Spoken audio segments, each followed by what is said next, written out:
David fut irrité de ce que l'Éternel avait frappé Uza d'un tel châtiment, et ce lieu a été appelé jusqu'à ce jour Péretz Uza, 1 Chronique 13, 11. Mais dans le chapitre 15,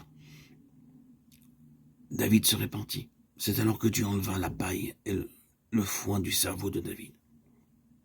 Ce que nous appelons sagesse et intelligence, Dieu le regarde comme de la paille.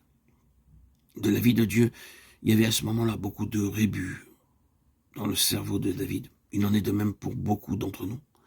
Extérieurement, nous sommes très intelligents, mais nos cerveaux sont pleins de rebut, que nous appelons sagesse et intelligence selon ce monde. Dieu doit utiliser toutes sortes de moyens pour délivrer nos cerveaux de tous ces rebuts. Dans ce but précis, Dieu permit même à Saül de persécuter David pendant plusieurs années jusqu'à ce qu'il ait appris à marcher et à demeurer dans la volonté de Dieu, dans les moindres détails de sa vie. Des fils de Kéhat, Uriel, le chef, et ses frères, 120. Des fils de Merari, Asaja, le chef, et ses frères, 220. Des fils de Gershom. Il leur dit: vous êtes les chefs de famille des Lévites, sanctifiez-vous, vous et vos frères, faites monter à la place que je lui ai préparé l'arche de l'Éternel, du Dieu d'Israël, parce que vous n'y étiez pas la première fois. L'Éternel, notre Dieu, nous a frappés, car nous ne l'avons pas cherché selon la loi. 1 Chronique 15, 5, 13. Remarquez, dans ce passage, combien David s'était repenti. Dans le chapitre 13, il avait consulté le conseil militaire. Maintenant, dans ce chapitre 15, il consulte les Lévites. Eux seuls ont le droit de ramener l'arche de Dieu à sa place. Remarquez également ce qui est dit au verset 13. Parce que vous n'y étiez pas la première fois, l'Éternel, notre Dieu, nous a frappés, car nous ne l'avons pas cherché selon la loi. David s'exprime ainsi: nous n'avons pas cherché l'Éternel selon l'ordre établi par lui-même. Il avait appris cette leçon importante, à savoir que notre propre zèle, notre intelligence, notre savoir-faire et notre activité naturelle n'amènent que la mort dans l'œuvre de Dieu.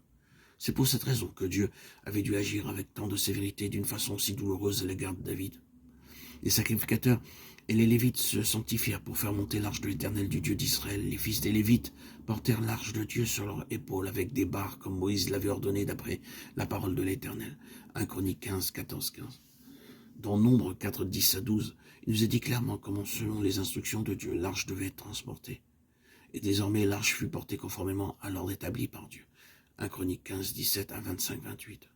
Lorsque l'ordre divin est respecté, la joie éclate partout de toutes sortes de manières. De nos jours, on peut voir de nombreux serviteurs de Dieu qui utilisent de multiples moyens, des expédients mondains pour rassembler davantage d'argent. Au lieu de dépendre de Dieu en lui faisant connaître leurs besoins, ils dépendent de photos, de caméras, de publicités, de chaussures trouées, faisant usage de toutes sortes de moyens naturels pour faire impression sur les gens.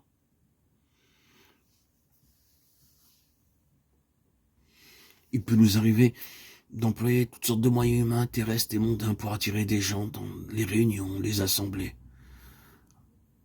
Avec ces méthodes mondaines qui ne sont pas scripturaires, on n'utilise pas la parole de Dieu et les méthodes de Dieu pour exercer leur ministère. Et le résultat n'est pas positif.